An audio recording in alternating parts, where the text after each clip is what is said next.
O que isso tem a ver com segurança cibernética?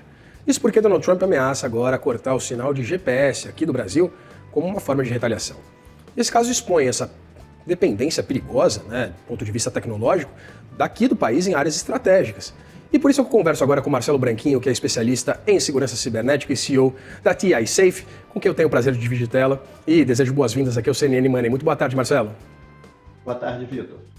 Marcelo, eu quero primeiro entender o seguinte, é viável? A primeira pergunta é essa. A gente tem uma dependência muito grande, claro, para com diversos fins. Agora, é viável que os Estados Unidos cortem o sinal GPS apenas aqui para o Brasil ou não? Vamos lá. Essa é a pergunta que todo mundo faz, né? Se é viável cortar o sinal. Então, vou partir do seguinte princípio. O GPS é um sistema que foi desenvolvido pelo Exército dos Estados Unidos, pelas Forças Armadas dos Estados Unidos. E isso aí, muito lá atrás, né? Ele foi liberado para o uso público em 1995. Bom, tecnicamente, é muito complicado você cortar o GPS para uma única região, sem afetar regiões adjacentes, né? Então, por exemplo, um possível corte para o Brasil não seria só para o Brasil, acabaria afetando alguns dos nossos países vizinhos também. Existem técnicas para isso, e são coisas, segredos militares americanos, tá? Existem precedentes, né? Em 1991, os Estados Unidos degradaram o sinal de GPS para os seus adversários na Guerra do Golfo. Isso já foi feito em exercícios militares na Noruega e na Índia, né? Testaram o bloqueio para afetar a aviação civil e navegação marítima nas proximidades. Mas não é uma coisa que seja feita em tempos de paz, vamos dizer assim, né? Não seria muito factível isso acontecer com a gente aqui no Brasil, pelo menos não agora, né? Não sei se na progressão dessa escalada se isso poderia vir a ser uma realidade. Tem alguns problemas, né? Se você cortar o sinal do GPS, você vai afetar o Brasil, mas você também vai afetar várias empresas americanas que trabalham no Brasil. Então, você também está afetando os Estados Unidos indiretamente. Mas, tecnicamente, sim, é possível. Existem métodos para isso, tá? Você tem, por exemplo, vou citar algumas formas. A primeira coisa é que ele consegue, através de reprogramação de satélites, degradar o sinal. Degradar o sinal do GPS é tão ruim quanto cortar o sinal do GPS, porque ele acaba com a precisão do GPS. E o mais importante, né? O que mais afeta a gente não é exatamente a precisão do GPS, mas a hora que o GPS propaga. Porque essa hora ela afeta diretamente os sistemas brasileiros, né? Então, a primeira coisa que se pensa, que foi muito falado já, se os Estados Unidos cortarem o GPS do Brasil, e aí não vamos mais ter aplicativos de celular, eles não vão mais funcionar, aqueles aplicativos de transportes, aplicativos de comida, enfim, qualquer um que dependa de localização, a resposta é não, eles vão continuar funcionando. Por quê? Porque o GPS não é o único sistema de geolocalização que existe. Existem outros. Existe o sistema russo, existe o sistema chinês, existe o sistema europeu, e o Brasil, ele pega o sinal de todos esses sistemas. Tá? Nesse exato momento aqui, eu estou na minha frente com o meu celular vendo a posição dos satélites. Eu tenho até mais satélites do Galileu, que é o sistema europeu, do que do GPS aqui, atendendo o meu smartphone. Então, o problema não seriam os aplicativos de celular, nem esses do nosso dia a dia. O grande problema, ele fica nas nossas infraestruturas críticas. Ele fica dentro das nossas empresas de energia, dentro das nossas empresas de controles de coisas que fazem parte da vida das pessoas, né? Abastecimento de águas, transportes e logística. Esses sim seriam afetados se a gente tivesse o sinal de GPS cortado aqui no Brasil. Marcelo, você respondeu algumas das perguntas que eu tinha, né? Mas eu queria que a gente aprofundasse um pouquinho nesses outros usos do GPS, porque a gente pensa em GPS, a gente pensa já primeiro em geolocalização, evidentemente utilizando o celular para a gente se movimentar pela cidade, um pedido de um aplicativo, seja de um carro, seja de um delivery, por exemplo. Mas do ponto de vista corporativo, que tipo de impacto mais sério nessa eventual hipótese, né, considerada inclusive difícil de ser colocada, né, por você em prática, mas quais seriam os impactos do ponto de vista econômico, principalmente pensando nas corporações, mas também para o agronegócio? Ok. Bom, vamos começar pelas corporações, né? Então, a gente tem basicamente 4 segmentos de infraestruturas críticas que seriam afetados, tá? O mais importante deles é o de energia elétrica. Relés de proteção, sistemas de controle, medições, todas elas são sincronizadas com o GPS.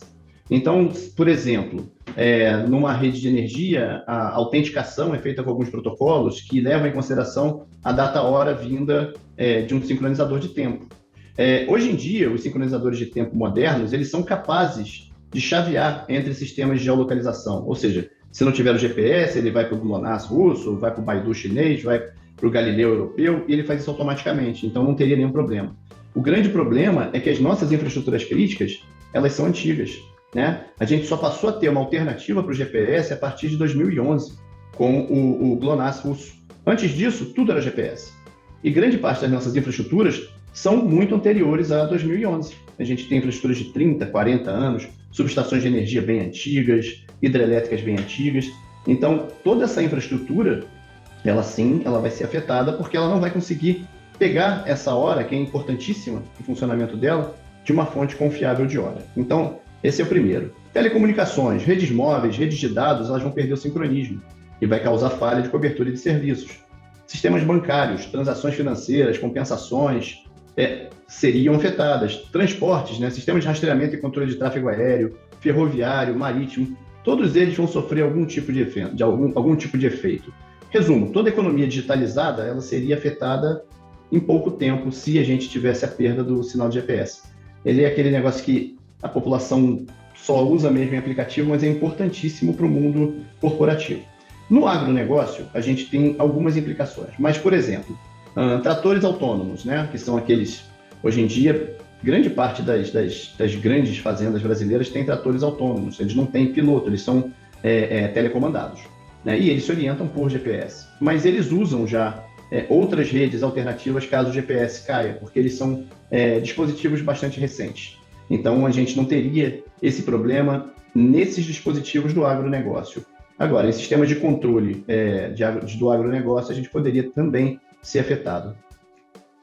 Pensando nessa presença das empresas, dos serviços, que tem ali como um fim praticamente o mesmo do GPS, né? Você citou os sistemas europeus, os sistemas russos também, há sistemas chineses. Eu queria entender exatamente a viabilidade do uso desses sistemas de geolocalização aqui no Brasil. Como eles já funcionam, eles funcionam bem?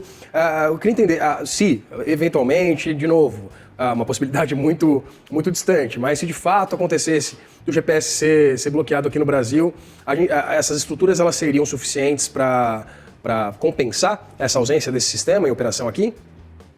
Sim. O que acontece, né? Com o lançamento do GPS, como eu disse no início, ele foi feito pelas forças militares americanas, os outros países sentiram um problema de autonomia, né? Eles não podem ficar dependendo na sua orientação apenas de um sistema norte-americano. Então, a Rússia lançou o sistema deles, a Europa fez o deles, a China fez o deles, o Japão tem um em desenvolvimento, a Índia tem outro. Enfim, todas as nações soberanas têm o seu próprio sistema de geolocalização, porque você não pode ficar justamente nessa dependência.